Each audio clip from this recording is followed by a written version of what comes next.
My 5th time performing with Tooele Valley Theatre.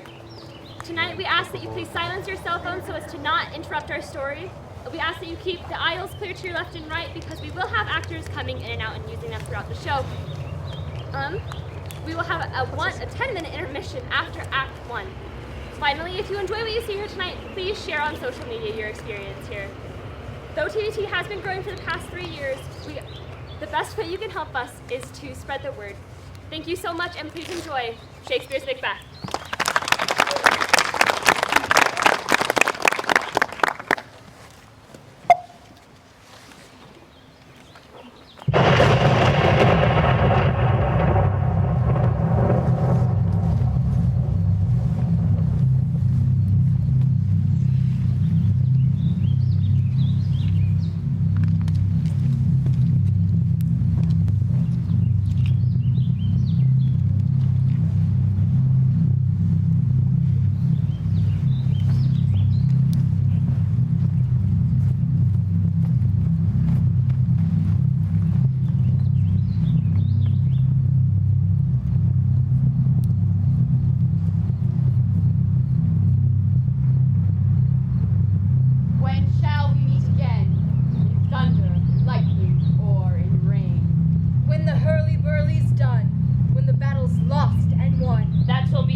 What bloody man is that? We can report as seemeth by his plight of the revolt the new estate. This is the sergeant, who like a good and hearty soldier fought against my captivity. Come, brave friend, and say to the king the knowledge of the broilers thou didst leave it. Doubtful it stood, as two spent swimmers that do cling together and choke their art. The merciless MacDonald, worthy to be a rebel, for to that the multiplying villainies of nature do swarm upon him. From the western isles of kerns and gallowglasses is supplied, and fortune on his damned quarrel smiling. But all's too weak, for brave Macbeth, well he deserves that name, disdaining fortune with his brandished steel, which smoked a bloody execution, like valor's minion, carved out his passage till he faced the slave, which ne'er shook hands nor bade farewell to him, till he unseamed him from the nave to the chops and fixed his head upon our battlements. Oh, valiant cousin, worthy gentleman. Mark, King of Scotland, mark, no sooner justice had with valor armed, compelled these skipping kerns to trust their heels, but the Norwegian lord, surveying vantage, with furbished arms and new supplies of men, began a fresh assault. Dismayed not this our captains, Macbeth and Banquo? Yes, as sparrows, eagles, or the hare the lion. If I say sooth, I must report they were as cannons overcharged with double cracks. So they doubly redoubled strokes upon the foe, except they meant to bathe in reeking wounds or memorize another Golgotha, I cannot tell. But I am faint. My gashes cry for help. So well thy words become thee as thy wounds. They smack of honor both. Go, get him surgeons! Who comes here? The noble Thane of Ross. What haste looks through his eyes? So should he look to seem his feet being strange. God save the king. Whence camest thou, worthy Thane? From Fife, great king, where the Norwegian banners flout the sky and fan our people cold. Norway himself with terrible numbers, assisted by the most disloyal traitor, the Thane of Cawdor, began a dismal conflict, till that Bellona's bridegroom, brave Macbeth, confronted him with self-comparisons, point against point, rebellious arm against arm, curbing his lavish spirit, and to conclude, the victory fell on us. Oh, great happiness. No more the Thane of Cawdor shall deceive our bosom interest. Go, proclaim his present death, and with his former title, greet Macbeth. I'll see it done. What he hath lost, noble Macbeth hath won.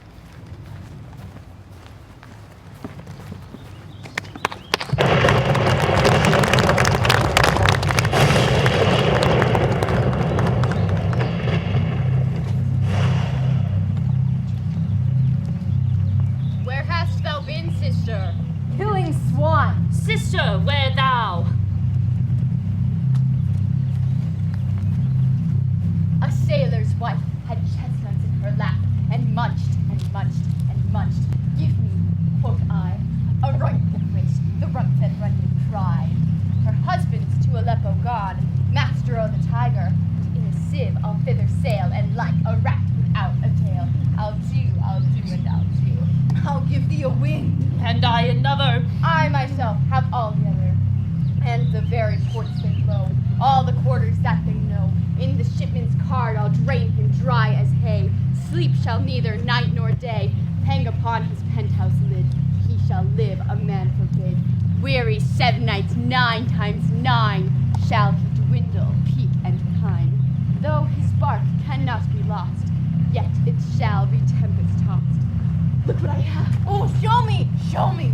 Here I have a pilot's thumb, wrecked as homeward he did come. A drum, Macbeth doth come. The weird sisters hand in hand, posters of the sea and land, thus do go about, thrice to thine, and thrice to mine, and thrice again to make up 9. These, the charms wound up. So foul and fair a day I have not seen. A forest called the Forest. What are these? So withered and so wild in their attire that look not like the inhabitants of the earth and yet are on't. Live you? Or are you aught that man may question? You seem to understand me, but each at once her choppy finger laying upon her skinny lips. You should be women, and yet your beards forbid me to interpret that you are so. Speak, if you can. What are you? All hail Macbeth, hail to thee, Thane of Glamis. All hail Macbeth, hail to thee, Thane of Cawdor. All hail Macbeth, that shalt be king hereafter. Good sir, why do you start and seem to fear things that do sound so fair? In the name of truth, are you fantastical, or that indeed which outwardly you show? My noble partner you greet with present grace and great prediction of noble having, that he seems wrapped withal. To me, you speak not. If you can look into the seeds of time and say which grain will grow and which will not, speak, then, to me, will neither beg nor fear your favors nor your hate. Hail, hail, Hail. lesser than Macbeth, and greater, not so happy, yet much happier. Thou shalt get king, so thou be none. So all hail Macbeth and Banquo. Banquo and Macbeth, all hail. Say, you imperfect speakers, tell me more. By Sinel's death, I know I am Thane of Glamis, but how of Cawdor? The Thane of Cawdor lives, a prosperous gentleman, and to be king stands not within the prospect of belief. Say from whence you owe this strange intelligence, or why, upon this blasted heath, you stop our way with such prophetic greeting. Speak! I charge you!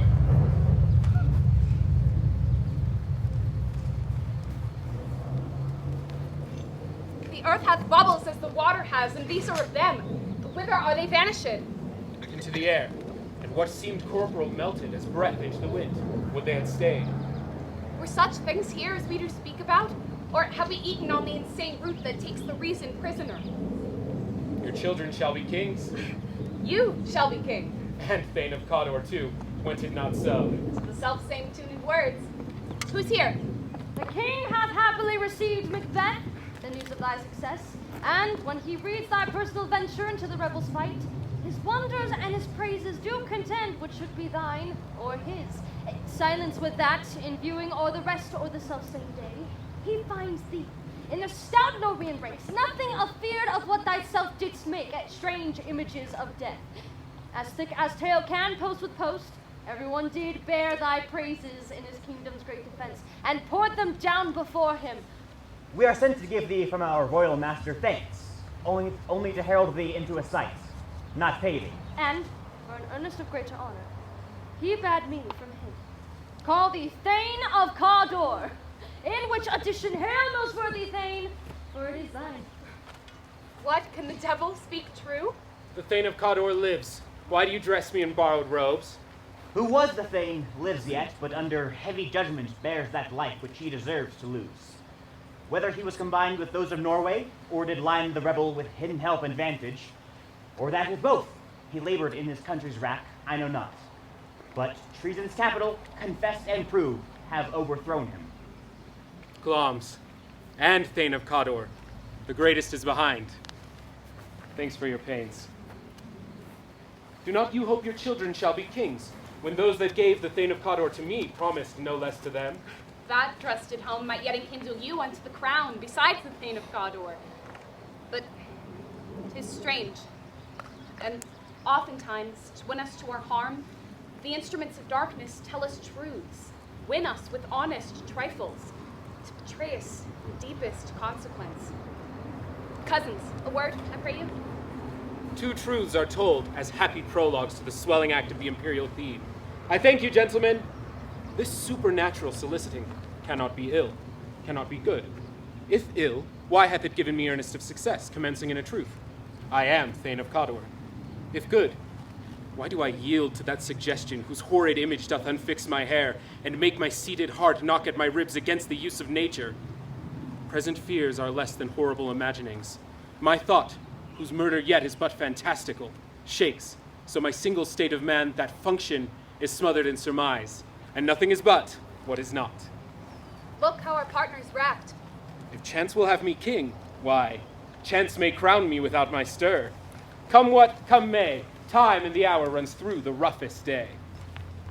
Worthy Macbeth, we stay upon your leisure. Give me your favor. My dull brain was wrought with things forgotten. Kind gentlemen, your pains are registered, where every day I turn the leaf to read them. Let us toward the king. Think upon what hath chanced, and at more time, the interim having waited, let us speak our free hearts to each other. Very gladly. Till then, enough.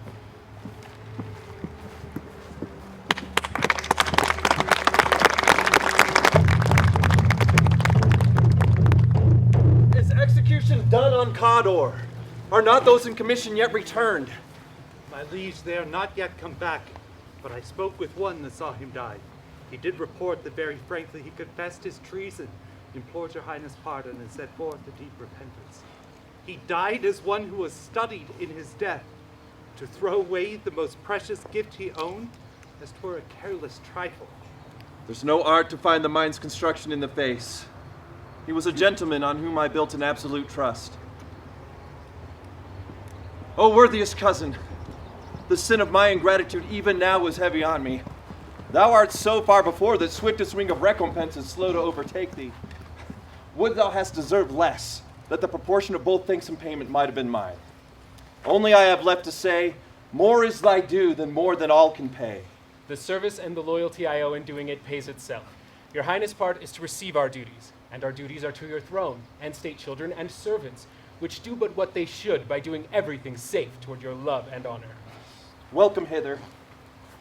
I have begun to plant thee, and will labor to make thee full of growing. O noble Banquo, that hath deserved no less, nor must be known no less to have done so. Let me enfold thee and hold thee to my heart. There if I grow, the harvest is your own. My plenteous joys, wanton in fullness, do seek to hide themselves in drops of sorrow.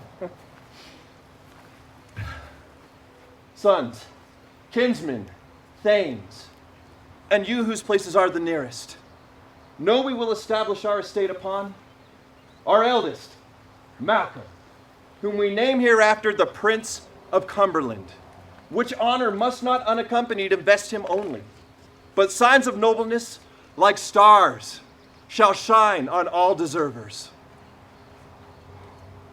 From hence to Inverness and bind us further to you. The rest is labor, which is not used for you. I'll be myself the harbinger, and make joyful the hearing of my wife with your approach. My worthy Cawdor. The Prince of Cumberland? That is a step on which I must fall down, or else o'erleap, for in my way it lies. Stars, hide your fires, let not light see my black and deep desires. True, noble Banquo, he is full so valiant, and in his commendations I am fed. It is a banquet to me. Let's after him, whose care is gone before to bid us welcome. It is a peerless kinsman.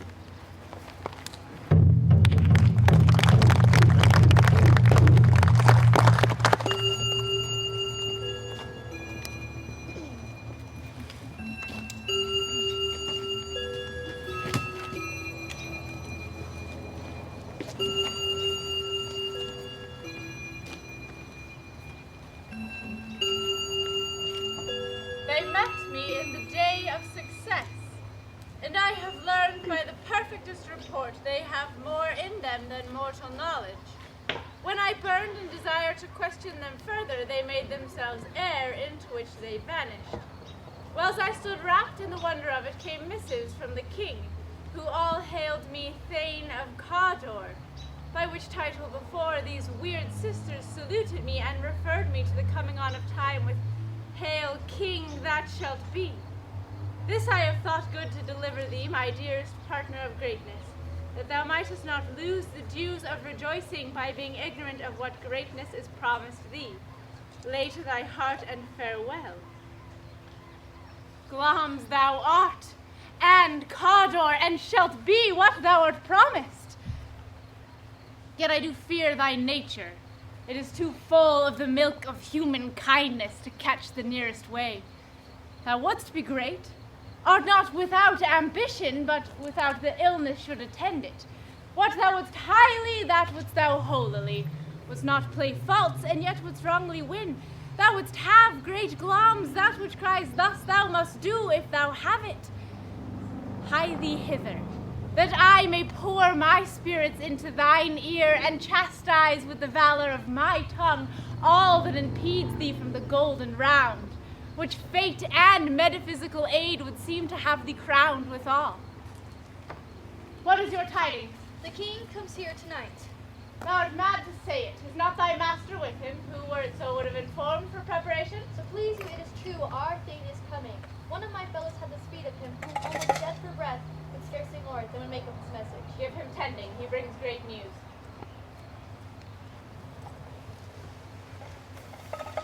The raven himself is hoarse that croaks the fatal entrance of Duncan under my battlements. Come, you spirits that tend on mortal thoughts, unsex me here, and fill me from the crown to the toe top, full of direst cruelty. Make thick my blood, stop up the access and passage to remorse, that no compunctuous visitings of nature shake my fell purpose, nor keep peace between the effect and it. Come to my woman's breasts and take my milk for gall, you murdering ministers, where in your sightless substance you wait on nature's mischief. Come, thick night, and pall thee in the dunnest smoke of hell, that my keen knife see not the wound it makes, nor heaven peep through the blanket of dark to cry, hold, hold! Great Glamis, worthy Cawdor!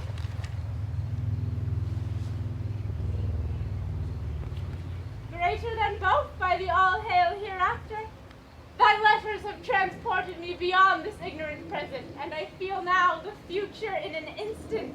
My dearest love, Duncan comes here tonight. And when goes hence? Tomorrow, as he purposes. Never shall sun that morrow see. Your face, my Thane, is as a book, where men may read strange matters. To beguile the time, look like the time. Bear welcome in your hand, your eye, your tongue. Look like the innocent flower, but be the serpent under it. Peas that coming must be provided for, and you shall put this night's great business into my dispatch, which shall to all our nights and days to come give solely sovereign sway and bastardom. We will speak further. Only look up clear, to alter favor ever is to fear. Leave all the rest to me.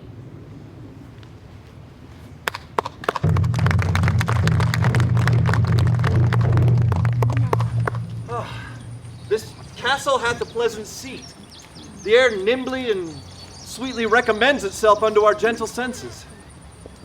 This guest of summer, the temple-haunting martlet, does prove by his loved mansionry that the heaven's breath smells wooingly here. No jutty, breeze, buttress, nor coign of vantage, but this bird hath made his pendant bed and procreant cradle. Where they most breed and haunt, I have observed the air is delicate.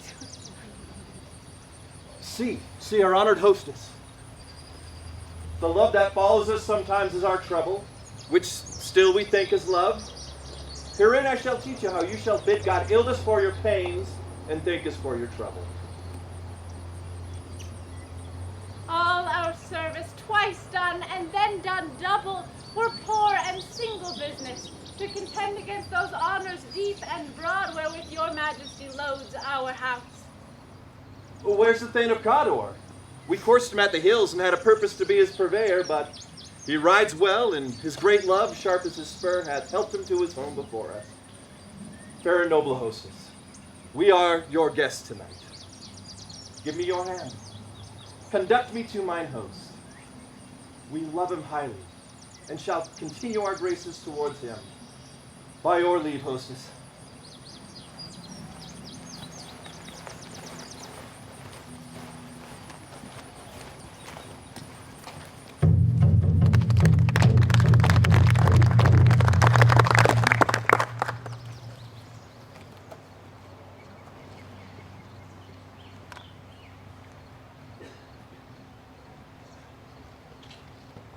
If it were done when 'tis done, then 'twere well it were done quickly.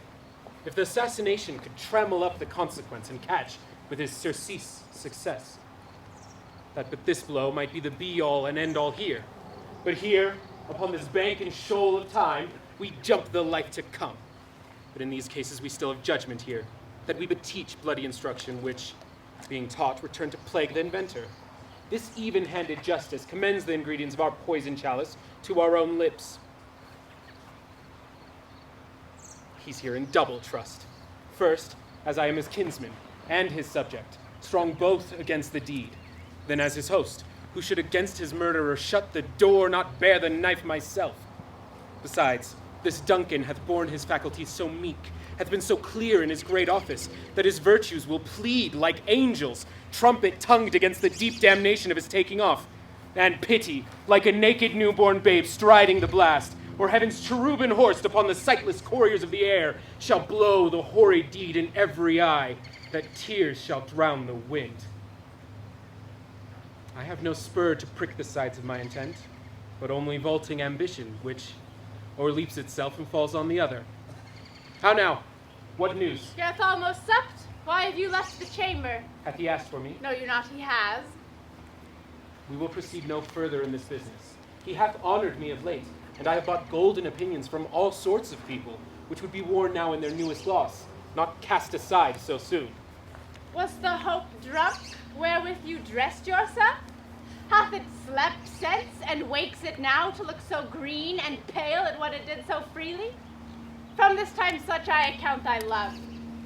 Art thou afeard to be the same in thine own act and valor as thou art in desire? Wouldst thou have the ornament of life, and live a coward in thine own esteem? Letting I dare not wait upon I would, like that poor cat in the adage. Prithee, peace! I dare do all that may become a man. Who dares do more is none. What beast was it then that made you break this enterprise to me? When durst you do it? Then you were a man, and to be so much more than what you were, you would be so much more the man. Nor time nor place did then adhere, and yet you would make both. They have made themselves, and that their fitness now does unmake you. I have given suck, and know how tender it is to love the babe that milks me. I would, while it was smiling in my face, have plucked my nipple from its boneless gums and dashed the brains out, had I so sworn as you have done to this. If we should fail. We fail, but screw your courage to the sticking place, and we'll not fail. When Duncan is asleep, whereto the rather his hard day's journey soundly invited, his two chamberlains will I with wine and wassail so convince that memory, the warder of the brain, shall be a fume, the receipt of reason a limbeck only. When in swinish sleep their drenched natures lies as in a death, what cannot you and I perform upon the unguarded Duncan? What not put upon his spongy officers, who shall bear the guilt of our great quell? Bring forth men children only, for thy undaunted metal should compose nothing but males. Will it not be received, when we have marked with blood those sleepy two of his own chamber, and use their very daggers that they have done it? Who dares receive it other, as we shall make our griefs and clamor roar upon his death? I am settled, and bend up, each corporal agent, this terrible feat. away, and mock the time with fairest show. False face must hide what the false heart doth know.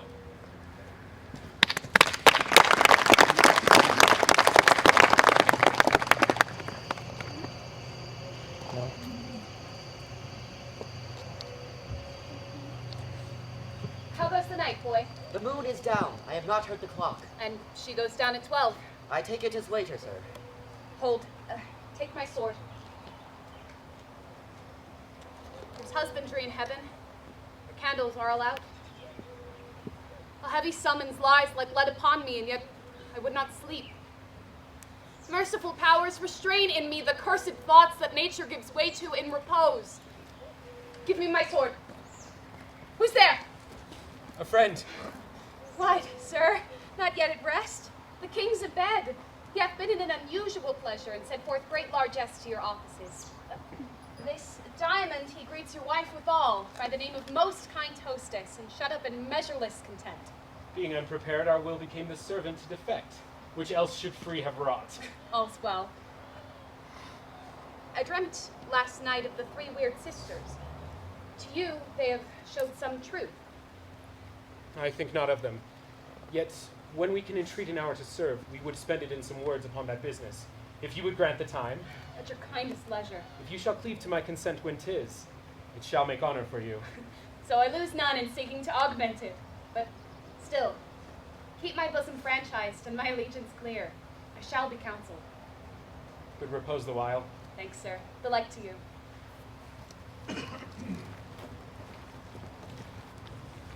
Go. Bid thy mistress, when my drink is ready, she strike upon the bell. Get thee to bed.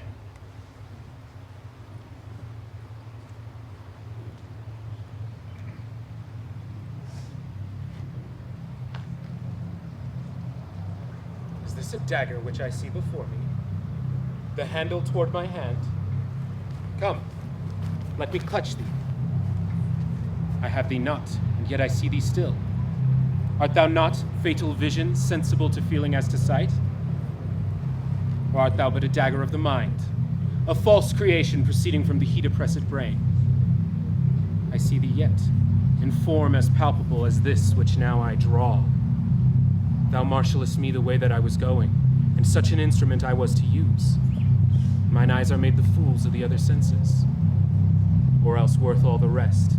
I see thee yet, and on thy blade and dudgeon gouts of blood, which was not so before.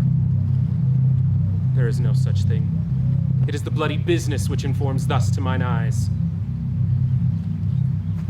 Now, o'er the one-half world nature seems dead, and wicked dreams abuse the curtained sleep. Witchcraft celebrates pale Hecat's offerings, and withered murder alarmed by his sentinel. The wolf, whose howls his watch thus with his stealthy pace moves. Like a ghost, thou sure and firm set earth, hear not my steps which way they walk, for fear thy very stones prate of my whereabouts, and take the present horror from the time, which now suits with it. Whiles I threat he lives, words to the heat of deeds too cold breath gives. I go, and it is done.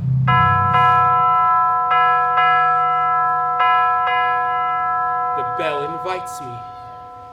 Hear it not, Duncan, for it is a knell that summons thee to heaven or to hell.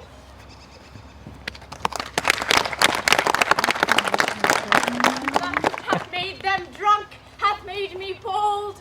That which hath quenched them hath given me fire. Hark! Peace.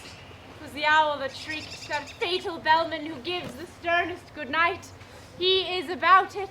The doors are open, and the surfeited grooms do mock their charge with snores I have drugged, their possets that death and nature do contend about them, whether they live or die. Who's there? What ho? Alack! I am afraid they have awaked, and 'tis not done. The attempt and not the deed confounds us hot. I laid their daggers ready, he could not miss them. Had he not resembled my father as he slept, I had done it. My husband. I have done the deed. Didst thou not hear a noise? I heard the owl shriek and the crickets cry. Did not you speak? When? Now. As I descended? Aye. Hark! Who lies in the second chamber? Donalbain. This is a sorry sight. A foolish thought to say, a sorry sight. This one did laugh in sleep, that they did wake each other.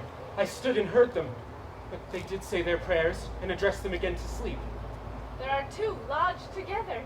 One cried, God bless us, and amen the other, as they had seen me with these hangman's hands.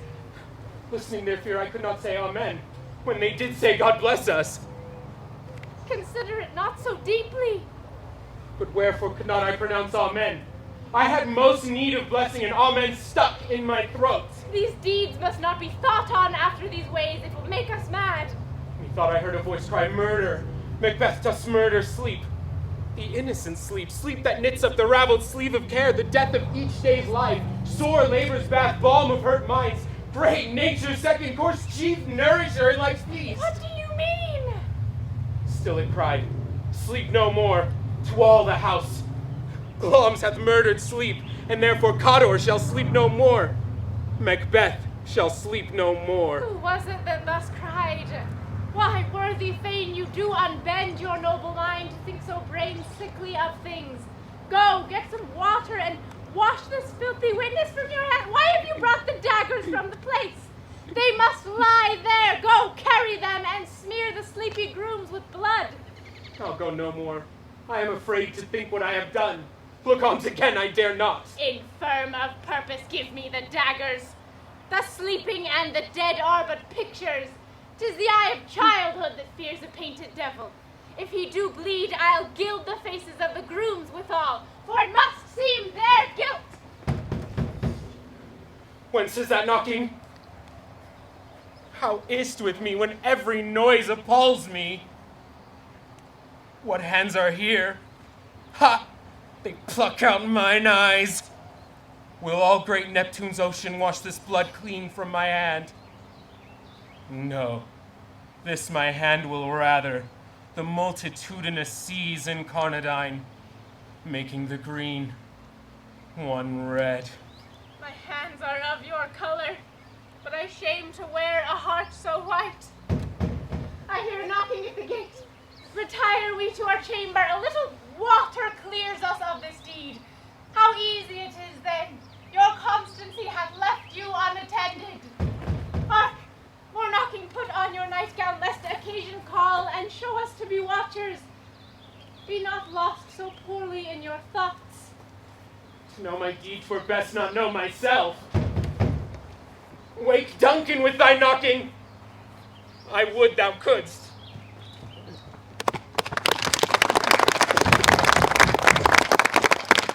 Oh, here's a knocking indeed. If man were porter of Hellgate, he should have old turning the key. Knock, knock, knock. Who's there? In the name of Beelzebub. Here's a farmer who hanged himself on the expectation of plenty. Come in time, have napkins enough about you. Here you'll sweat for it. Knock, knock. Who's there in the other devil's name? Faith, here's an equivocator who could swear in both scales, against either scale, and committed treason enough for God's sake, and yet could not equivocate to heaven. Oh, come in, equivocator. Knock, knock, knock. Who's there? Faith, here's an English tailor come hither for stealing out of a French hose. Come in, tailor. Here you may roast your goose. Knock, knock. Never a quiet. What are you? But this place is too cold for hell. I'll devil porter it no further. I had thought to let in some of all professions that go the primrose way to the everlasting bonfire. Ah, ah, ah. Anon, anon. I pray you, remember the porter.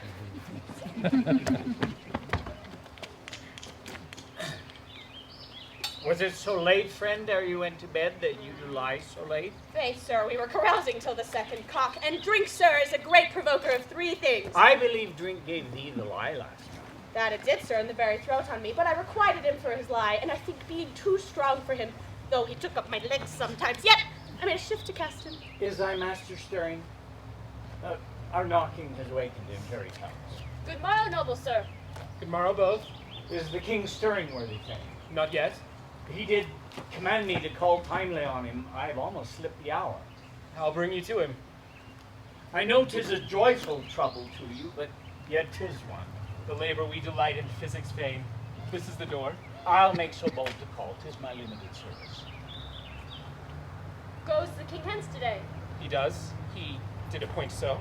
The night was unruly. Where we lay, our chimneys were blown down, and as they say, lamentings heard in the air, strange screams of death, prophesying with accents terrible of dire combustion and confused defense, newly hatched to the woeful time. The obscure bird clamors the livelong night. Some say the earth was feverish and did shake. 'Twas a rough night. My young remembrance cannot parallel a fellow to it. Oh, horror! Horror! No tongue nor heart can conceive nor name thee. What's the matter? Oh, confusion here hath made his masterpiece. Sacrilegious murder hath broke up the Lord's anointed temple and stolen the life of the building. What is't you say? The life? Mean you his majesty? Do not bid me speak. Go see, and then speak yourselves.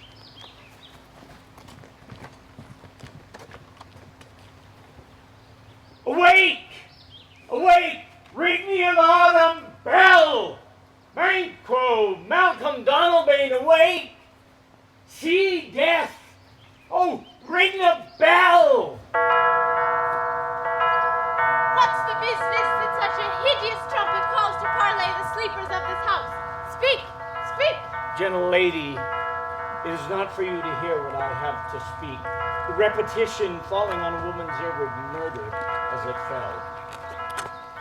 Banquo, Banquo, our royal master is murdered. What? Oh, alas, in our house! Too cruel anywhere. Dear dove, I prithee, contradict thyself and say it is not so. Had I but died an hour before this chance, I had lived a blessed time. For from this instant there is nothing serious in mortality. All is but toys. Renown and grace is dead. The wine of life is drawn, and the mere lees is left this vault to brag of. What is amiss? You are, and do not know it. The spring, the head, the fountain of your blood is stopped. The very source of it is stopped. Your royal father is murdered. Oh, by whom? Those of his chamber, as it seemed, had done it. Their hands and faces were badged with blood. So were their daggers, which unwiped we found upon their pillows. No man's life was to be trusted with them. Oh, yet I do repent me of my fury, that I did kill them. Wherefore did you so? Who can be wise, amazed, temperate and furious, loyal and neutral in a moment? No man. The expedition of my violent love outrun the pauser, reason. Here lay Duncan, his silver skin laced with his golden blood, and his gashed stabs looked like a breach in nature for ruin's wasteful entrance. There, the murderers, steeped in the colors of their trade, their daggers unmannerly breached with gore. Who could refrain that had a heart to love, and in that heart courage to make his love known? Help me hence! Help! Look to the lady.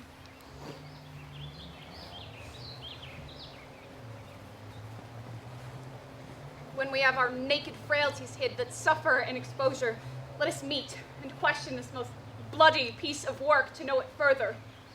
Fears and scruples shake us.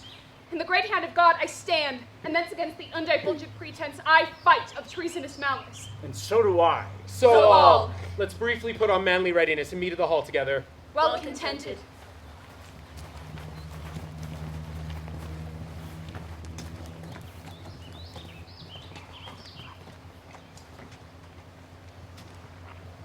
What would you do? Let's not consort with them.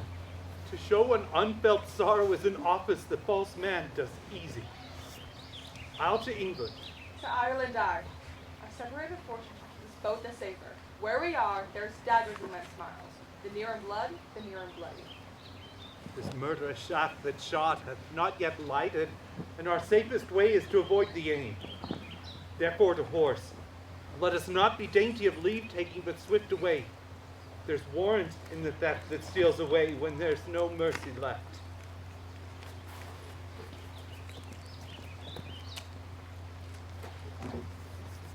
Threescore and 10 I can remember well. Within the volume of which time I've seen hours dreadful and things strange, but this so night hath trifled from my mind. Good father, if thou seest the heavens as troubled with man's act, threatens his bloody stage. By the clock 'tis day, and yet dark night strange strangles the traveling lamp. It's the night's predominance, or day's shame that darkness does the face of earth entomb when living light should kiss it. 'Tis unnatural, like the deed that's done. On Tuesday last, a falcon, towering in her pride of place, by a mousing owl was hawked at and killed. And Duncan's horses, a thing most strange and certain, beauteous and swift, the minions of their race, turned wild in nature. It broke their stalls, flung out, contending its obedience as they would make war with mankind.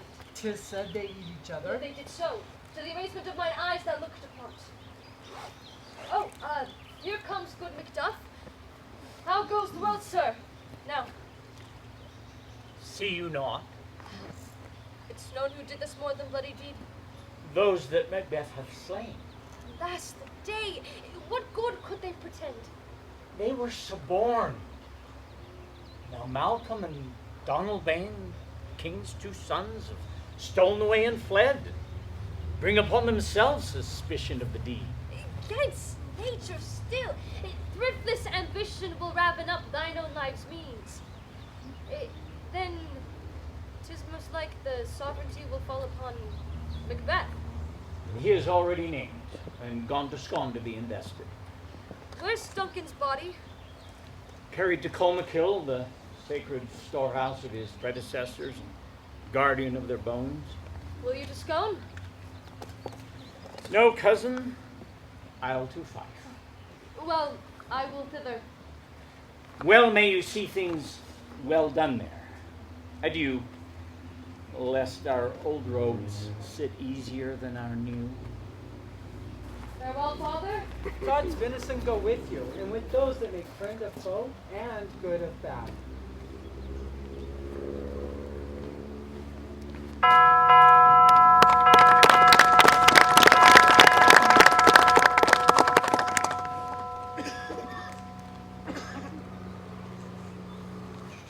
Thou hast it now. King, Cawdor, Gloms, all as the weird women promised. And I fear thou played most foully for it. Yet it was said it should not stand in thy posterity, but that myself should be the root and father of many kings. If there come truth from them, as upon thee, Macbeth, their speeches shine, why the verities on thee made good, may they not be my oracle as well, and set me up in hope. Hush, no more. Here's our chief guest. If he had been forgotten, it had been as a gap in our great feast, and all thing unbecoming. Tonight we hold a solemn supper, sir, and I'll request your presence. Let your highness command upon me, to which my duties are a most indissoluble tie, forever knit. Ride you this afternoon? Aye, my good lord. We should have else desired your good advice, which still hath been both grave and prosperous in this day's council, but will take tomorrow. Is 't far you ride? As far, my lord, as will there'll be time twixt this and supper. Go not my horse the better, I must become a borrow of the night for a dark hour or twain. Fail not our feast. My lord, I will not. We hear our bloody cousins are bestowed in England and in Ireland, not confessing their cruel parricide, filling their hearers with strange invention. But of that tomorrow, when therewithal we shall have cause of state craving us jointly. Hie you to horse till you return at night. Adieu. Goes Fleance with you. Aye, my good lord. Our time does call upon. I wish your horses swift and sure of foot, and so I do commend you to their backs. Farewell. Let every man be master of his time till 7 at night. To make society the sweeter welcome, we will keep ourselves till supper time alone. While then, God be with you. Sirrah, a word with you? Attend to those men our pleasure. They are, my lord, without the palace gate. Bring them before us.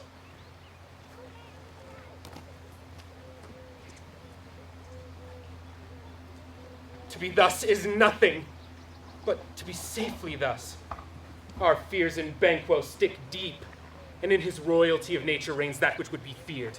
'Tis much he dares, and to that dauntless temper of his mind he hath the wisdom that doth guide his valor to act in safety. There is none but he whose being I do fear, and under him my genius is rebuked, as it is said Mark Antony's was by Caesar.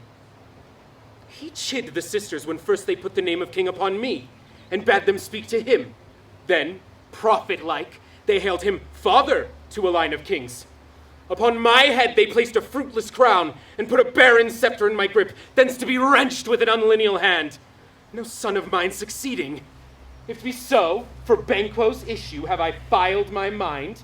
For them, the gracious Duncan, have I murdered.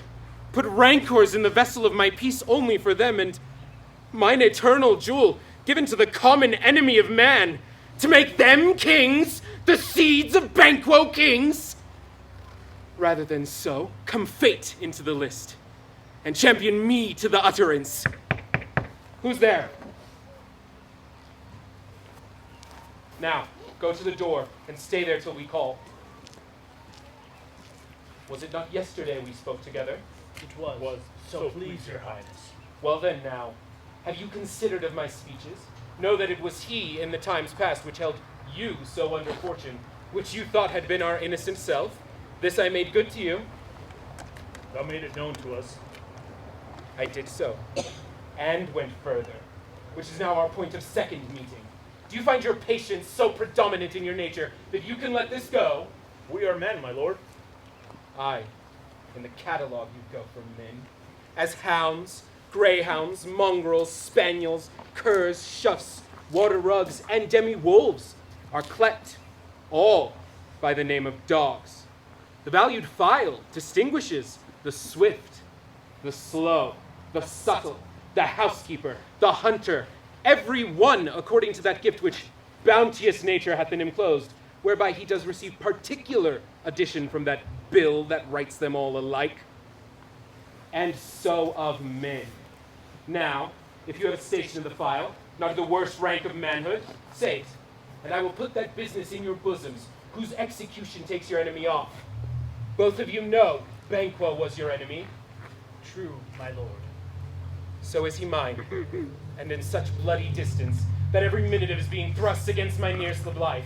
And though I could, with bare-faced power, sweep him from my sight and bid my will avouch it, yet I must not, for certain friends that are both his and mine, whose loves I may not drop, but wail his fall, who I myself struck down.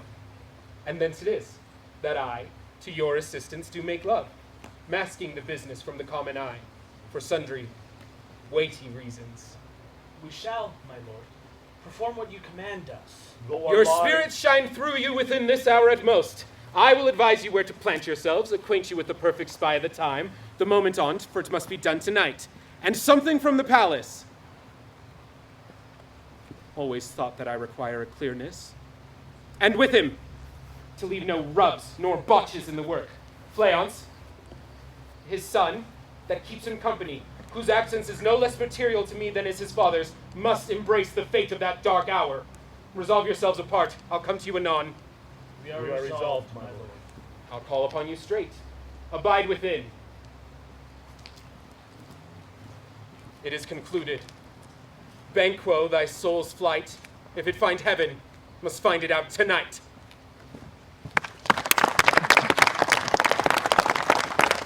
Banquo gone from court. Aye, madame, but returns again tonight.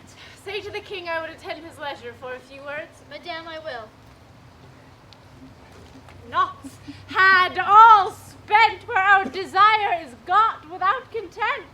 'Tis safer to be that which we destroy than by destruction dwell in doubtful joy. How now, my lord, why do you keep alone of sorriest fancies your companions making, using those thoughts which should indeed have died with them they think on? Things without all remedy should be without regard. What's done is done. We have scorched the snake, not killed it. She'll close and be herself, whilst our poor malice remains in danger of her former tooth. But let the frame of things disjoint. Both the worlds suffer. Ere we will eat our meal in fear, and sleep in the affliction of these terrible dreams that shake us nightly.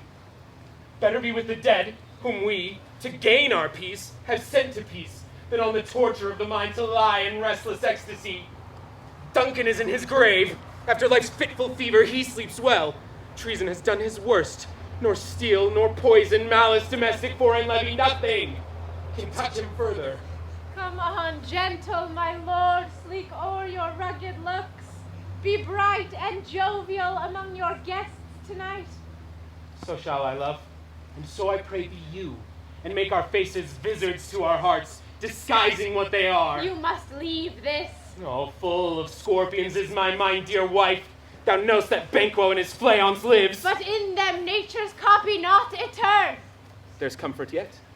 They are assailable. Then be thou jocund, ere the bat hath flown his cloistered flight, ere to black Heket summons the shard-born beetle, with his drowsy hums hath rung night's yawning peal. There shall be done a deed of dreadful note. What's to be done?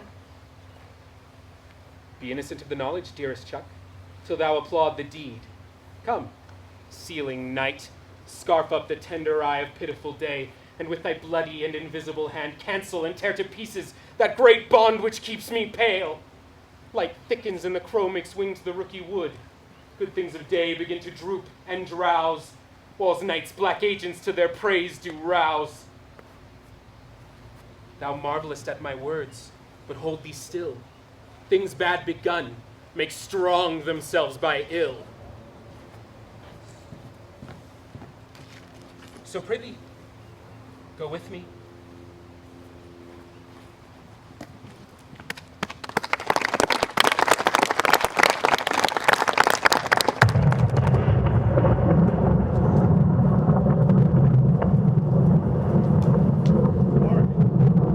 West lingers with some light of day. Now spurs away the traveler apace to gain the timely end.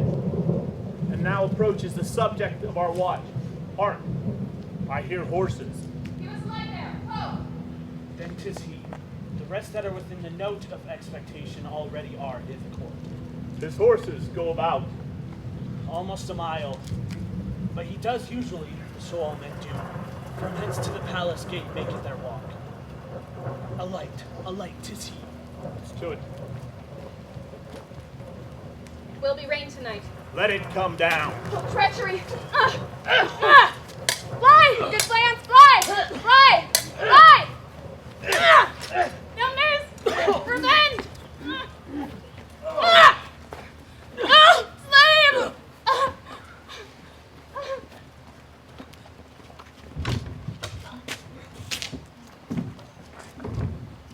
Who did strike out the light? There's but one down. The sun has fled. We have lost best half of our fare. One lets away and say how much is done.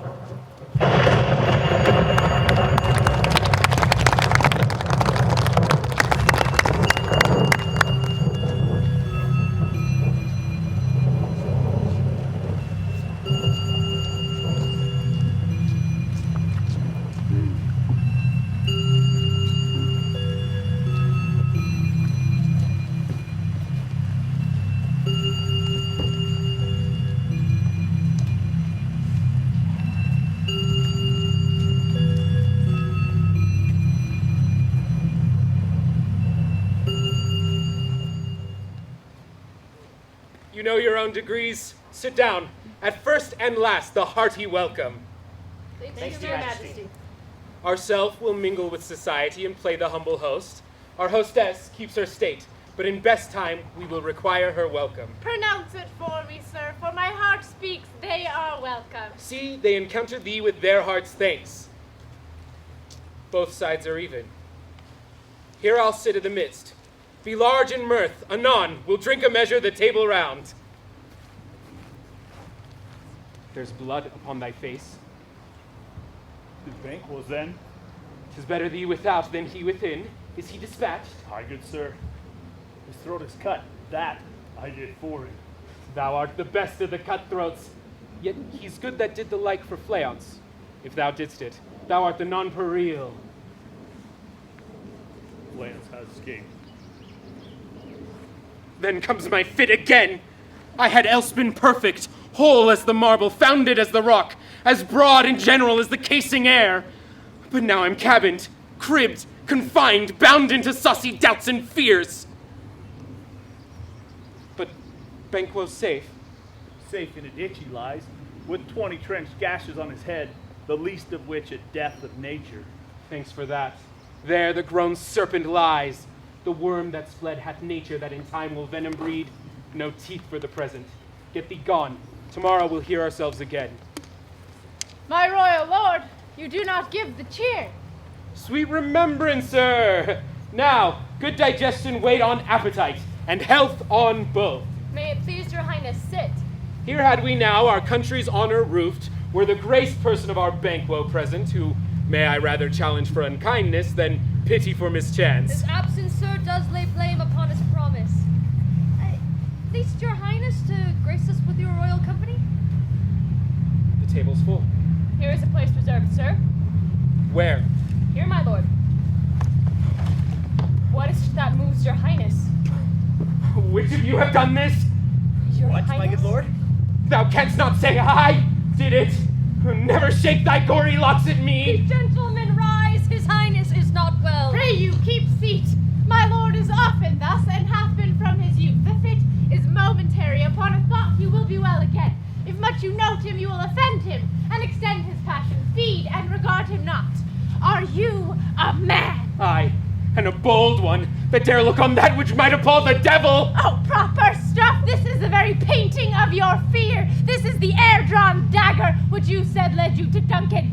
Oh, these fits and starts, impostors to true fear, would well become a woman's story at a winter's fire authorized by her grandam. Shame itself! Why do you make such faces? When all's done, you look but on a stool. Prithee, see there? Behold, look! Lo, how say you? Why? What care I, if thou canst not speak to? If charnel horses in our graves must send those that we buried back, our monuments shall be the maws of kites. What? Quite unmanned in folly. If I stand here, I saw him. Fie for shame. Blood hath been shed ere now. In the olden time, ere humane statute purged the gentle wheel. Aye, and since too, murders have been performed too terrible for the ear. The time has been that when the brains were out, the man would die, and there an end. But now they rise again with 20 mortal murders on their crowns and push us from our stools. This is more strange than such a murder is. My royal lord, your noble friends do lack you.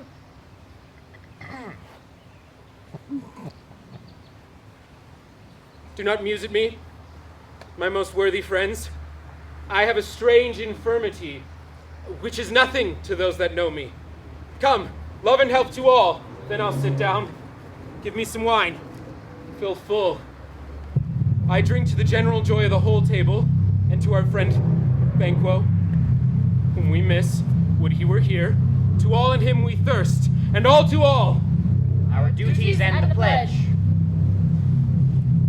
Avaunt, and quit my sight!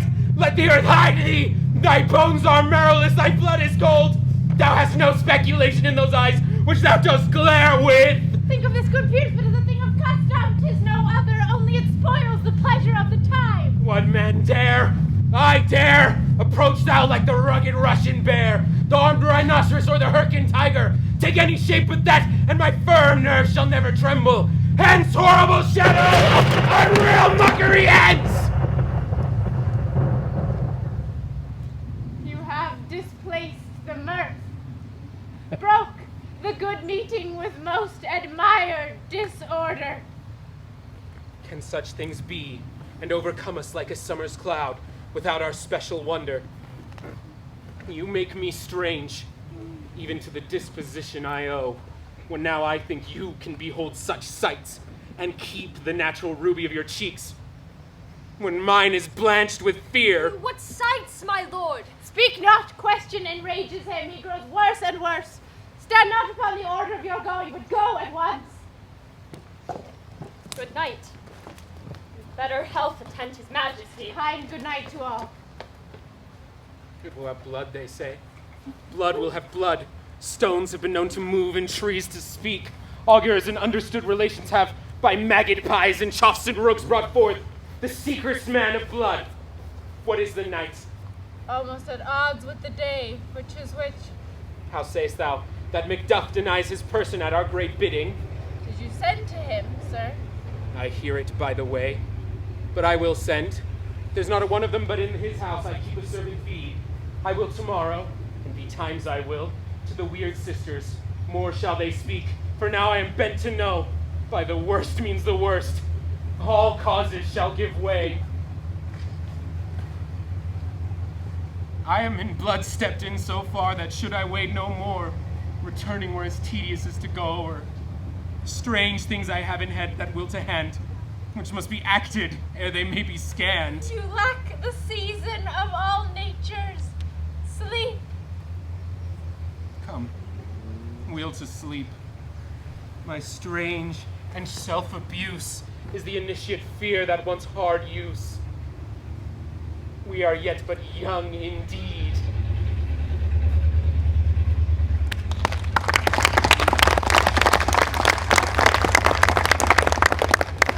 My former speeches have picture thoughts which can interpret farther. Only I say, things have been strangely born.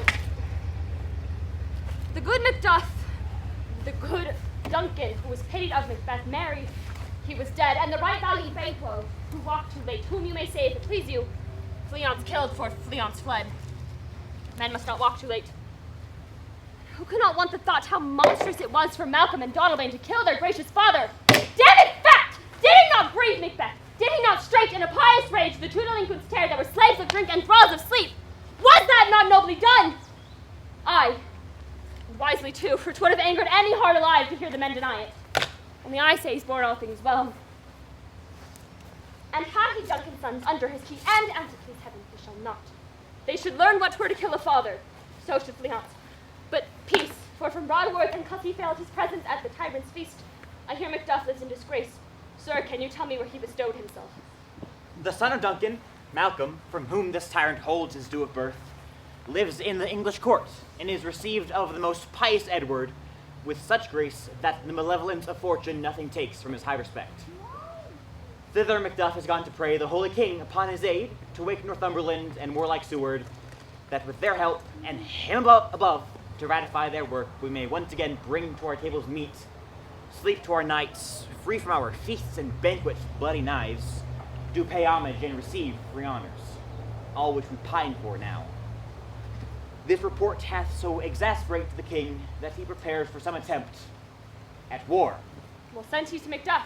He did, and with an absolute "Sir, not I," the cloudy messenger turns me his back, as who should say, "You'll regret the time that clogs me with this answer." And that wealth might advise what distance his wisdom can provide. Some holy angel fly to the court of England and unfold this message ere he come, that he may soon return this, our suffering country, which is under a hand accursed.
venom sleeping gut, boil thou first in the charmed pot. Double, double toil and trouble, fire burn and cauldron bubble. Fillet of a fenny snake, in the cauldron boil and bake. Eye of newt and toe of frog, wool of bat and tongue of dog, adder's fork and blind worm's sting, lizard's leg and howlet's wing, for a charm of powerful trouble, like a hell broth boil and bubble. Double, double toil and trouble, fire burn and cauldron bubble. Scale of dragon, tooth of wolf, witch's mummy, maw and gulf of the ravine salt sea shark, root of hemlock digged in the dark, liver of blasphemous Jew, gall of goat and slips of yew, slivered in the moon's eclipse, nose of Turk and Tartar's lips. Finger of birth-strangled babe, ditch delivered by a drab, make the gruel thick and slab, add thereto the tiger's chardron for the ingredients of our cauldron. Double, double toil and trouble, fire burn and cauldron bubble. Cool it with the baboon's blood, then the charm is firm and good.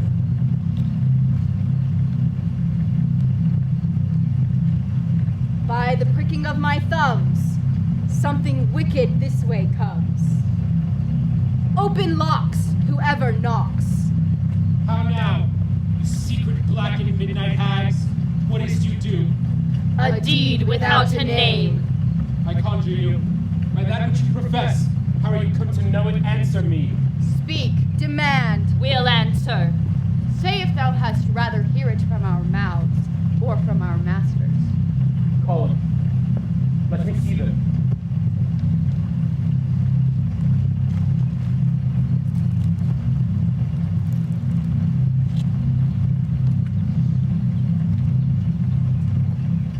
Pour in sow's blood that hath eaten her 9 pharaoh, grease that's sweatin' from the murderer's gibbet, throw into the flame.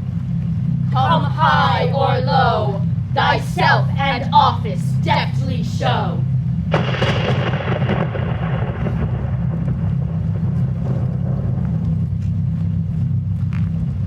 Tell me, thou unknown power. He knows thy thought. Hear his speech, but say thou not. Macbeth! Macbeth! Macbeth! Beware, Macduff! Beware the Thane of Fife! Dismiss me. Enough. Whate'er thou art, for thy good caution thanks, thou hast harked my fear aright. But one word more. He shall not be commanded. Here is another more potent than the first.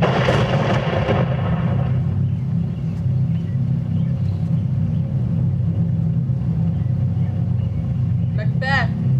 Macbeth! Macbeth! Had I 3 ears, I'd hear thee. Be bloody, bold, and resolute. Laugh to scorn the power of man, for none of who was born shall harm Macbeth. Then live Macduff. What need I fear of thee? But yet I'll make assurance double sure, and take a bond of fate. Thou shalt not live, that I may tell pale-hearted fear and lies, and sleep in spite of thunder.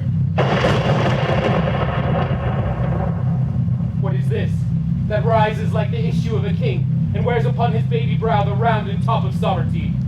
Listen, but speak not to it. Be lion metal, proud, and take no care who chafes, who frets, or where conspirers are. Macbeth shall never vanquished be, until great Birnam Wood at high Dunsinane Hill shall come against him. That will never be. Who can bid the tree unfix its earthbound root?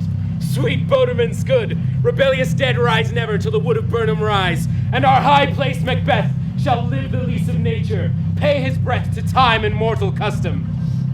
Yet my heart throbs to know one thing. Tell me, if your art can tell so much, shall Banquo's issue ever reign in this kingdom? Seek to know no more. I will be satisfied.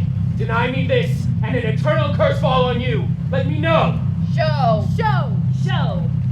Show his eyes and grieve his heart. Come like shadows, so depart. Thou art too like the spirit of Banquo. Down! Horrible sight!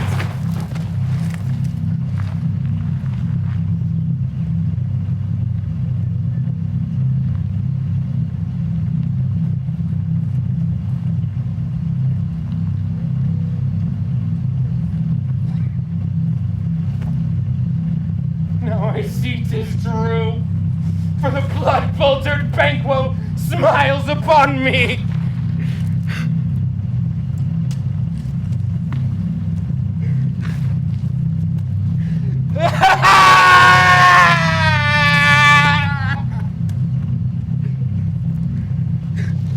What? Is this so? Aye, sir, all this is so. But why stands Macbeth thus amazedly? Come, sisters, cheer we up his sprites, And show the best of our delights. I'll charm the air to give a sound, while you perform your antic round, that this great king may kindly say, our duty stands.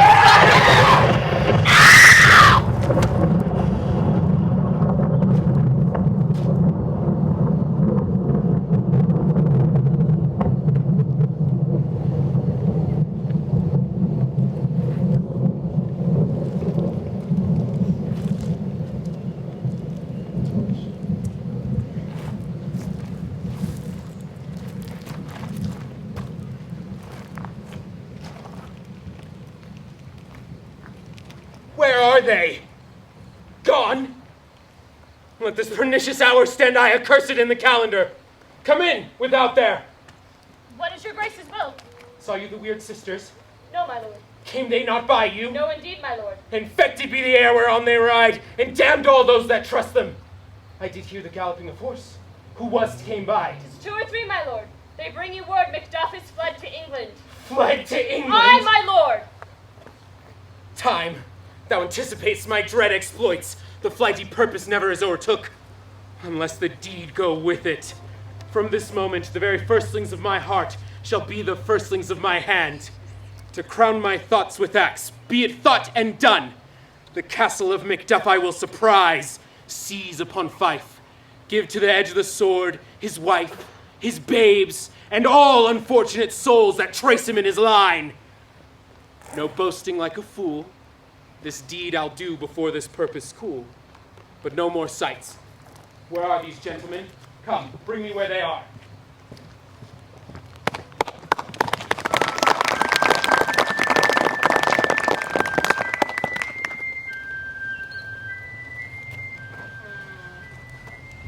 What had he done to make him fly the land? You must have patience, madam. He had none. When our actions do not, our fears do make us traitors. You know not whether it was his wisdom or his fear. Wisdom! To leave his wife, to leave his babes, his mansion and his titles in a land from whence he himself does fly?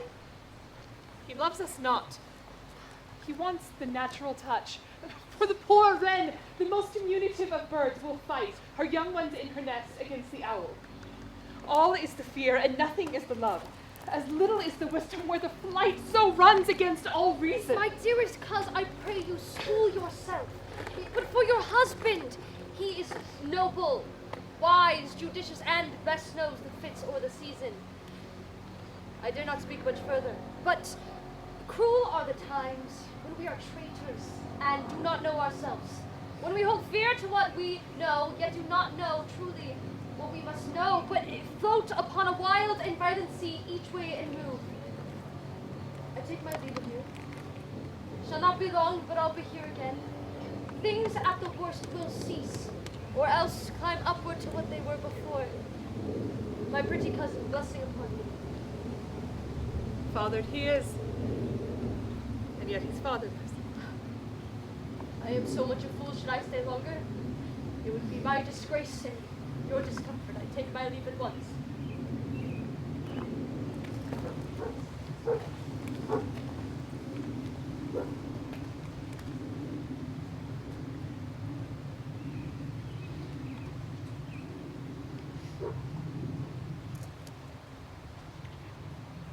Sirrah, your father's dead. And what will you do now?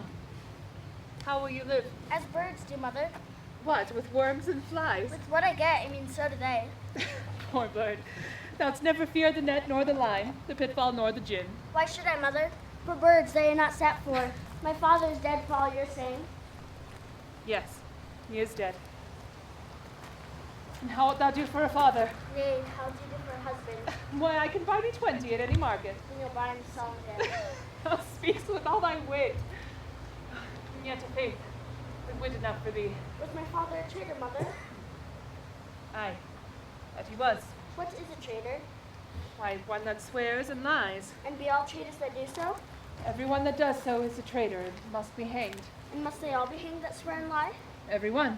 Who must hang them?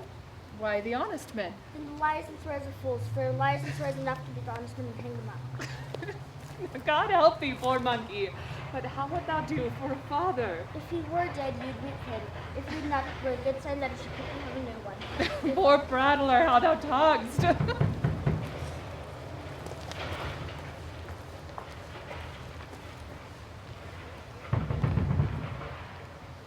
Bless you, fair dame.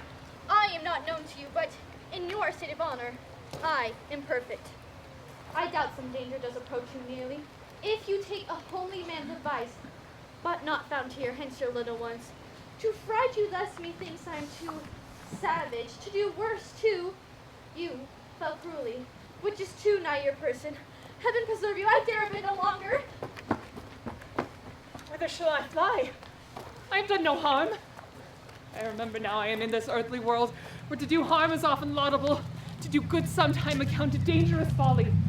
Why then, alas, do I put up that womanly defense to say I have done no harm? Mother! What are these faces? Where's your husband? I hope in no place so unsanctified that such as thou mayest find him. He's a traitor. The lies, the shagged villain! What? You egg? No! No! No!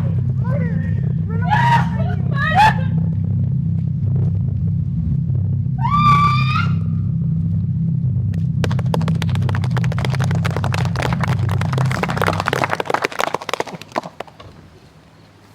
Let us seek out some desolate shade, and there weep our sad bosoms empty.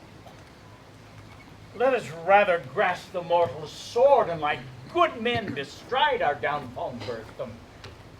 Each new morn, new widows howl, new orphans cry, new sorrows strike the face of heaven, and it resound as if it felt with Scotland and cried out a like syllable of dolor. What I believe, I'll wail. What no, believe. What I can redress, as I shall find time to, friend, I shall. What you speak, it may be so perchance. This tyrant whose sole name blisters our tongues was once thought honest. You have loved him well. He has not touched you yet.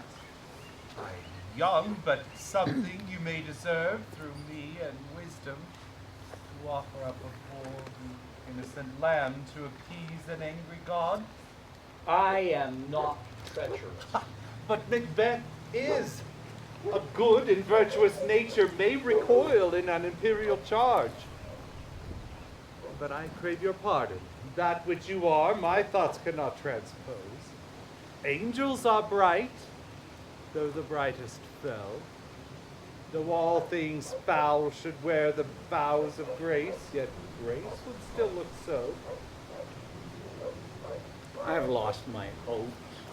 Perchance even there where I do find my doubts. Why in this rawness left you wife and child, those precious motives, those strong knots of love, without leave taking? You may be rightly just, whatever I may think. Bleed, bleed, poor country. Great tyranny thou mayst make thy basis sure, since goodness dare not check thee. Fare thee well, Lord. I would not be the villain thou think'st for all the space in the tyrant's grasp, nor the riches to boot. Be not offended. I speak not in absolute fear of you. But I think our country sinks beneath the yoke. It weeps, it bleeds, and each new day a gash is added to her wounds. I think withal there would be hands uplifted in my right. Even now from England have I gracious offer of goodly thousands. But for all this, when I shall tread upon the tyrant's head or wear it on my sword, my poor country shall have more vice than ever it had before, more suffer in sundry ways by him that shall succeed. What should he be? It is myself, I mean, in whom I know all the particulars of vice so grafted, that when they shall be opened, black Macbeth will seem as pure as snow, and the estate esteem him as a lamb when compared with my confineless arms. Not in all the horrid legions of hell can come a devil so damned in evil, can talk Macbeth. I grant him bloody, luxurious, avaricious, false, deceitful, sudden, malicious, smacking of every sin that has a name. Better Macbeth than such a one to reign. The king becoming graces as justice, verity, temperance, stableness, bounty, perseverance, mercy, lowliness, devotion, patience, courage, fortitude. I have no relish of them, but abound in the division of each several crime, acting in many ways. Nay, had I the power, I should pour the sweet milk of Concord into hell, uproar the universal peace, confound all unity on earth. Scotland, Scotland. If such a one be fit to reign, speak. I am as I have spoken. Fit to reign? No, not to live. Nation most miserable with a untitled tyrant, bloody sceptered. When will you see your wholesome days again, when the best issue of thy throne by his own interdiction stands accursed, and does blaspheme his own breed? Your royal father was a most sainted king, and the queen that bore thee, oftener upon her knees than on her feet, died every day she lived. Fare thee well. The evils thou repeatst upon myself has banished me from Scotland. Oh, my breast, I hope then hear. Macduff, this noble passion, child of integrity, hath from my soul wiped the black scruples and reconciled my thoughts to thy good truth and honor. Black Macbeth by many of these trains has sought to win me to his power. And modest wisdom plucks me from overcredulous haste. The God above deal between thee and me, for even now I put myself at your direction. Unspeak my own detractions, and here abjure the taints and blames I laid upon myself, for strangers to my nature. My first false speaking was this upon myself, for what I am truly is thine and my poor country's to command. Whither indeed before thy here approach, good seaward, and 10,000 men already at a point was setting forth. Let us now together, and the chance of goodness be like our warranted quarrel. Why are you silent? Such welcome and unwelcome things at once. 'Tis hard to reconcile. See, who comes here? My countryman, but I know him not. Gentle cousin, welcome hither. I know him now. God betimes remove the means that make us strangers. Sir, I'm in. Stand Scotland where it did. Alas, poor country, almost afraid to know itself. It cannot be called our mother, but our grave, where nothing but who knows nothing is once soon to smile. Where sighs and groans and shrieks that rent the air are made, not marked, where violent sorrow seems a modern ecstasy. The dead man's nail is there scarce asked for who, and good men's lives expire before the flowers in their caps, dying or ere they sicken. No relation too nice, and yet too true. What is the newest grief? That of an hour's age, doth the speaker. How does my wife Well, well. and my children? Well, too. The tyrant had not battered at their peace?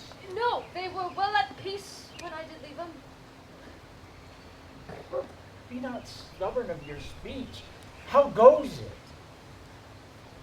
When I came to transport the tidings which I have heavily borne, there ran a rumor of many worthy fellows that were out, which was to my belief witnessed rather, that I saw the tyrant's power afoot. Now is the time of help. Your eye in Scotland would create soldiers, make our women fight to doff their dire distresses. Be it their comfort, we're coming thither. Good sea word has been lent us by England, a better and older soldier none the Christendom gives out. Would I could answer the comfort with the like? Would I have words that would be howled out into the desert air where hearing should not reach them? What concern they, the general good, or be it a fee grief to a single breast? No mind that's honest, but it ensures some woe, though the main part pertains to you alone. If it be mine, let me have it. Come quickly. Let not your ears despise my tongue forever, which shall possess them with the heaviest sound that ever yet they heard. Oh, I do guess at it. Your castle is surprised. Your wife and babes savagely slaughtered.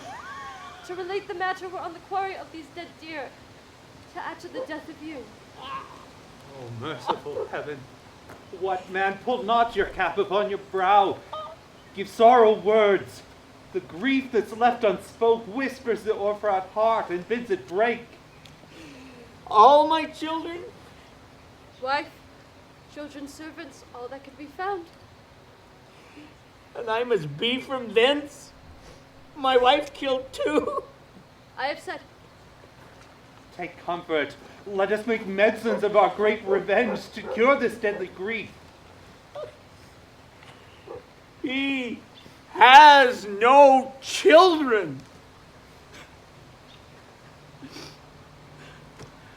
What? All my pretty ones? Did you say all? Oh, hellkite, all! All my pretty chickens and their dam in one fell swoop. Dispute it like a man. I must do so. But I must also feel it as a man. I cannot but remember such things as were most precious to me. Did heaven look on and not take their part? Sinful Macbeth. They were struck for thee. Not that I am, not for their demerits, but for mine fell slaughter on their souls. Heaven rest them now. This, the whetstone of your sword. Let grief convert to anger. Blunt not your heart, enrage it. I could play the woman with mine eyes, or the braggart with my tongue. But gentle heavens, cut short all intermissions. Front to front, bring this fiend of Scotland and myself within my sword's length. Set him. If he escape, then heaven forgive him too. This tune goes manly. Come, go we to the king. Our power is ready. Our lack is nothing but our leave. Macbeth is ripe for shaking. The powers above put on their instruments. Receive what cheer you may. The night is long that never finds the day.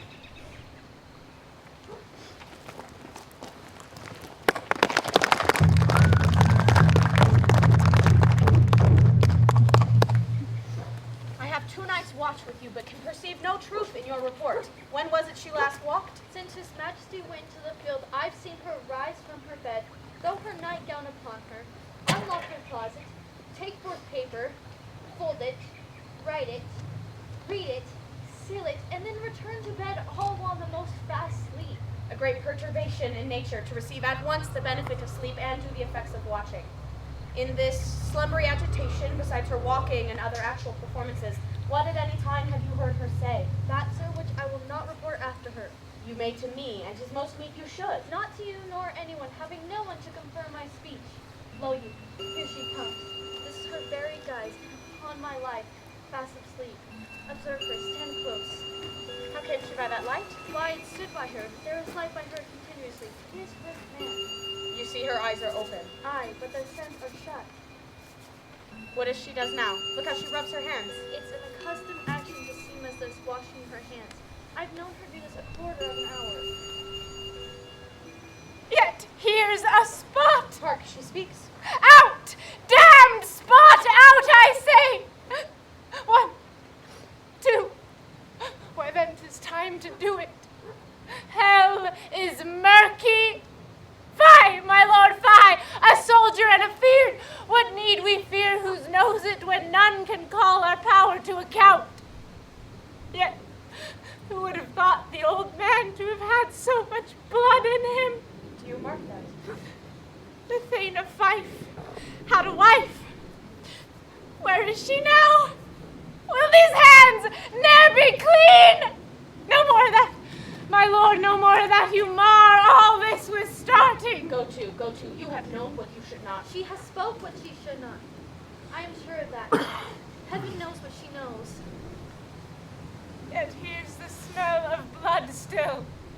All the perfumes of Arabia will not sweeten this little hand. Oh. What a sigh is there. The heart is sorely charged. I would not have such a heart in my bosom for the dignity of the whole body. Well. Pray God it be, sir. This disease is beyond my practice. Yet I have known those which have walked in their sleep who have died holily in their beds. Wash your hands. Put on your nightgown. Look not so pale, I tell you. Banquo's buried. He cannot come out on his grave. Even so? I hear knocking at the gate. To bed. Come. Give me your hand. What's done cannot be undone. To bed. Will she go now to bed? Directly. Foul whisperings are abroad. Unnatural deeds do breed unnatural troubles. Infected minds to their deaf pillows will discharge their secrets.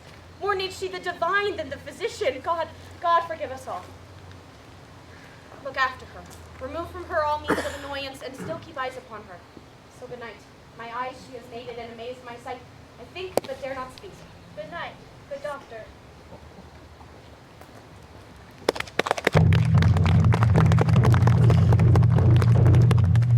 The English forces draw near, led on by Malcolm, his uncle Seward, and the good Macduff. Revenge is burning them, for their cause is wood to the bleeding and grim alarm. Excite the mortified man. Near Burnham Wood, shall we well meet them? That way, they are coming. Who knows if Donalbain be with his brother? For certain, sir, he is not. I am a file of the gentry. There is Seward's son, and many unrough youths that even now do protest their first of manhood. What does the tyrant? Great Dunsinane he strongly fortifies. Some say he's mad. Others that lesser hate him do call it valiant fury. But for certain he cannot buckle his distempered cause within the belt of rule. Now does he feel his secret murders sticking upon his hands. Now my newly revolts upbraid his faith breach. Those he commands move only in command, nothing in love. Now does he feel his title hang loose about him, like a giant robe upon a dwarfish thief. Well, make we our walk, to give obedience where 'tis truly owed, To do the sovereign flower and drown the weed. Make we our march towards Burnham.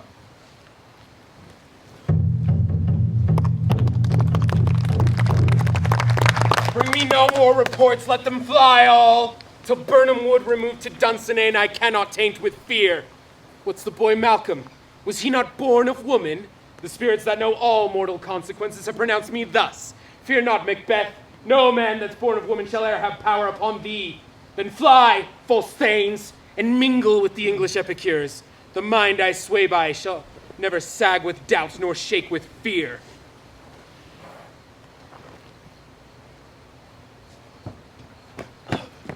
There's 10,000! Geese, villain, Soldier, sir. go prick thy face and overread thy fear, thou lily-livered boy. What soldiers patch death of thy soul? Those linen cheeks of thine are counselors to fear. What soldiers weigh face? The English forces, sir. Take thy face hence! Satan! I am sick at heart when I behold. Satan, I say! This push will cheer me ever or deceit me now. I have lived long enough. My way of life is fallen into the sear, the yellow leaf, and that which should accompany old age as honor, love, obedience, troops of friends, I must not look to have, but in their stead curses, not loud but deep, mouth, honor, breath, which the poor heart would fain deny and dare not. Satan! What's your gracious pleasure? What news more? All is confirmed, my lord, which was reported. I'll fight, till from my bones my flesh be hacked. Give me my armor. 'Tis not needed yet. I'll put it on. Send out more horses, scur the country round. Hang those that talk of fear. Give me mine armor.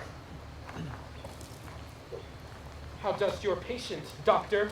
Not so sick, my lord, as she is troubled with thick-coming fancies that keep her from her rest. Cure her of that. Canst thou not minister to a mind diseased? Pluck from the memory a rooted sorrow, raise out the written troubles of the brain, and with some sweet, oblivious antidote, cleanse the stuffed bosom of that perilous stuff which weighs upon the heart. Therein the patient must administer to himself. Throw physic to the dogs! I'll none of it! Satan, send out! Doctor, the thanes fly from me! Come, sir, dispatch! If thou couldst, doctor, cast the water of my land, find her disease, and purge it to a sound and pristine health, I would applaud thee to the very echo that should applaud again.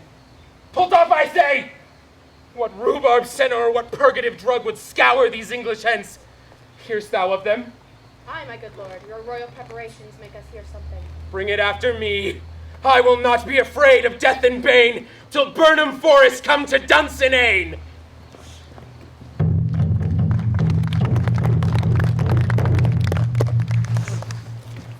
Cousins, I hope the time is near at hand when Chambers shall be safe. We doubted nothing.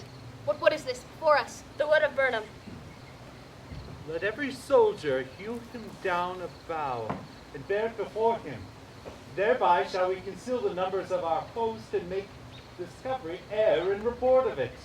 It shall be done. We learn no other, but the confident tyrant keeps still in Dunsinane, and will endure our setting down before it. 'Tis his main hope. For where there is advantage to be given, both more and less have given him the revolt, and none do serve him but constrained things whose hearts are absent too. Let our just censures attend upon the true event, and put we on industrious soldiership. The time approaches that will with due decision make us know what we shall say we have and what we owe.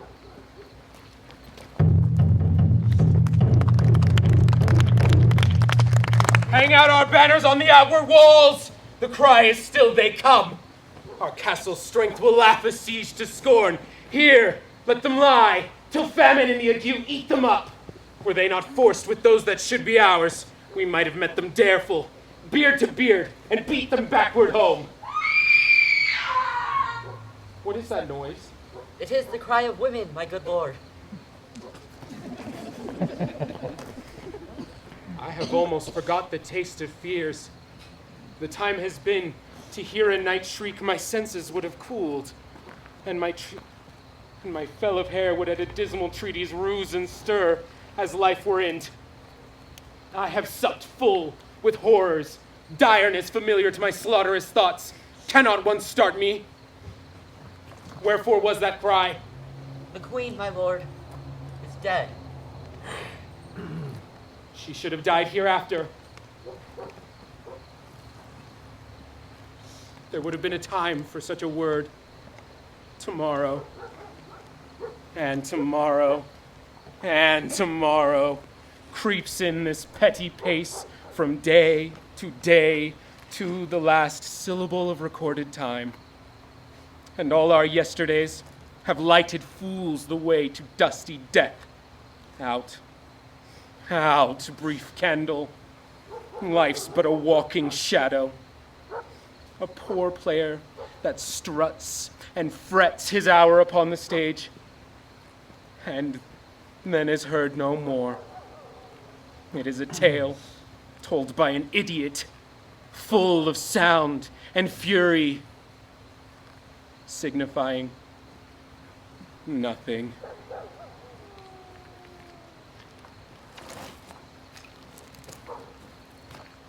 Thou comest to use thy tongue, thy story quickly. Gracious, my lord, I shall report which I say I saw, but know not how to do it.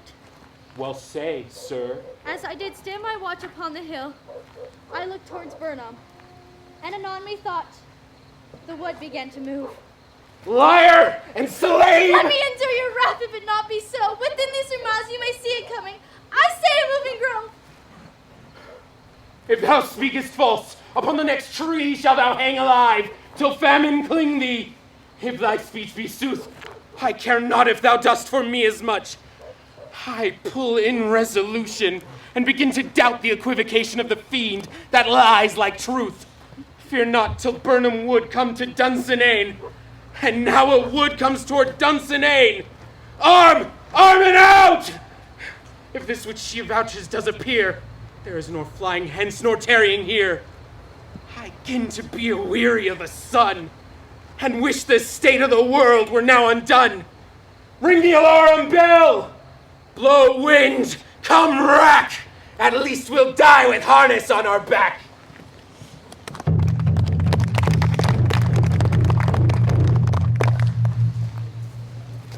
Now, near enough. Your leafy screens throw down, and so like those you are. You, worthy uncle, shall with my cousin, your right noble son, lead the first battle. Macduff and we shall take upon us what else remains to do, according to our order. Fare you well. Do we but find the tyrant's power tonight, let us be beaten if we cannot fight. Make all the trumpets sound. Give them all breath. Those clamorous harbingers of blood and death.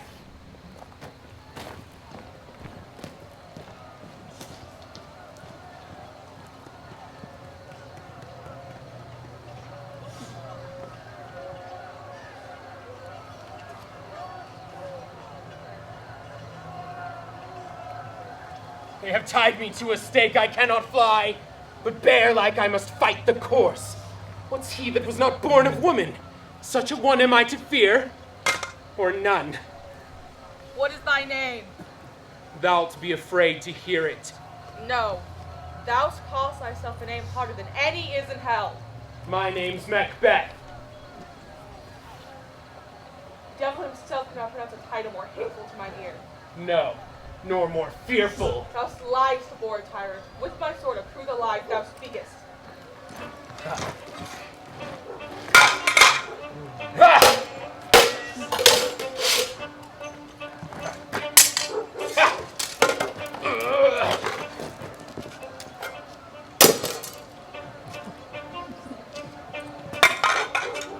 Thou wast born of woman, but swords I smile at, weapons laugh to scorn, brandished by a man that's of a woman born.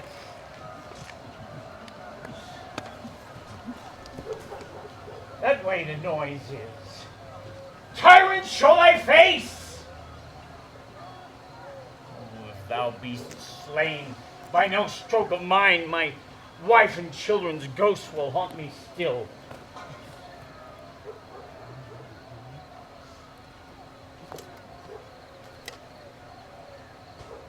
I cannot strike at wretched kerns, whose arms are hired to bear their staves.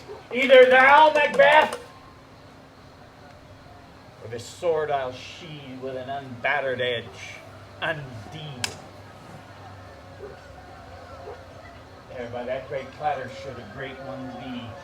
Oh, fortune, let me find him, and I'll beg no more.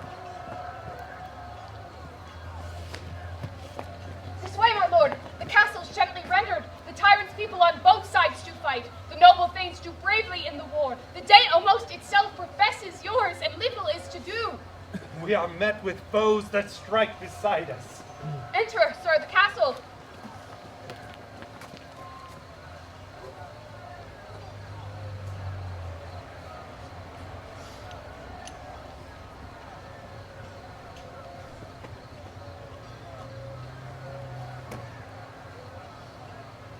Why should I die on mine own sword? Whiles I see lives, the gashes do better upon them. Turn, hellhound, turn. Of all men else I have avoided thee, but get thee back. My soul is too much charged with blood of thine already.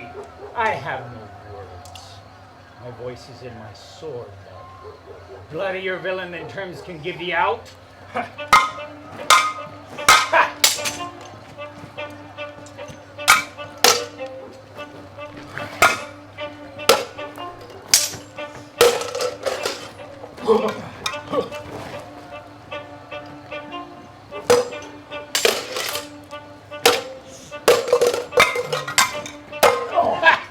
Thou losest labor!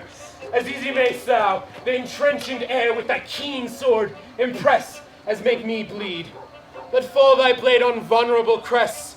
I bear a charmed life, which must not yield to one of woman born.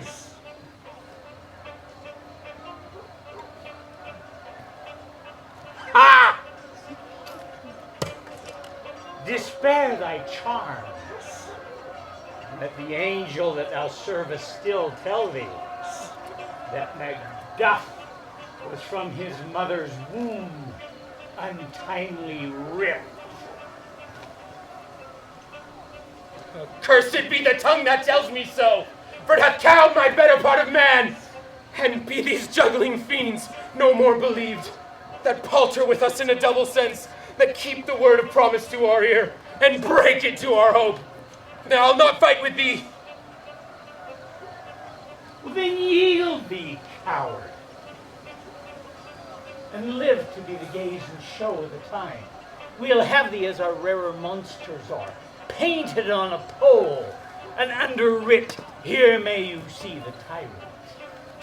I will not yield to kiss the ground before young Malcolm's feet, and to be baited with the rabble's curse. Though Burnham would be come to Dunsinane, and thou opposed, being of no woman born, yet I will try the last. Before my body I throw my warlike shield. Lay on, Macduff, and damned be him that first cries hold. Enough!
Safe arrived.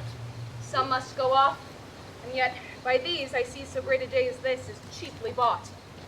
Macduff is missing, and your noble son. Your son, my lord, has paid a soldier's debt. He only lived but till he was a man, the which no sooner had his prowess confirmed in the unshrinking station where he fought, but like a man he died. Then he is dead? Aye, and brought off the field.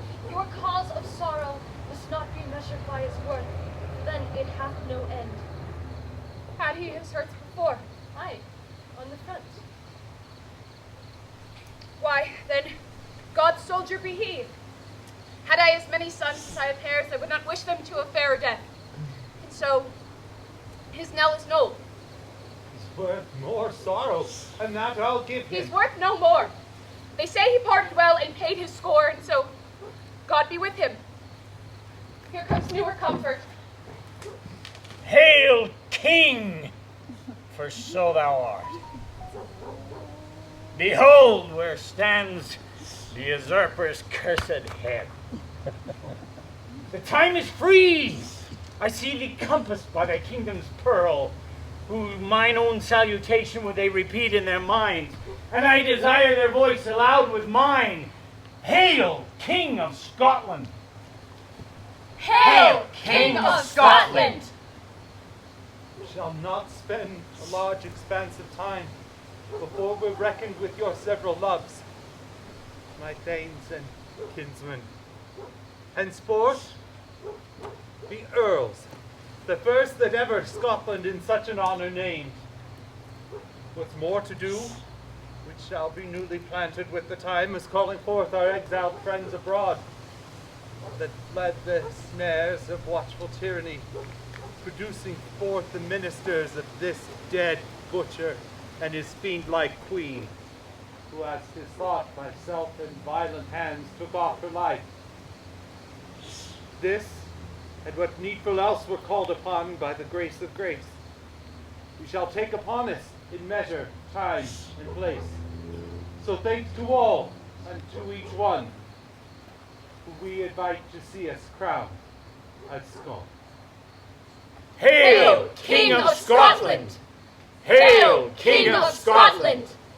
Hail, King of Scotland!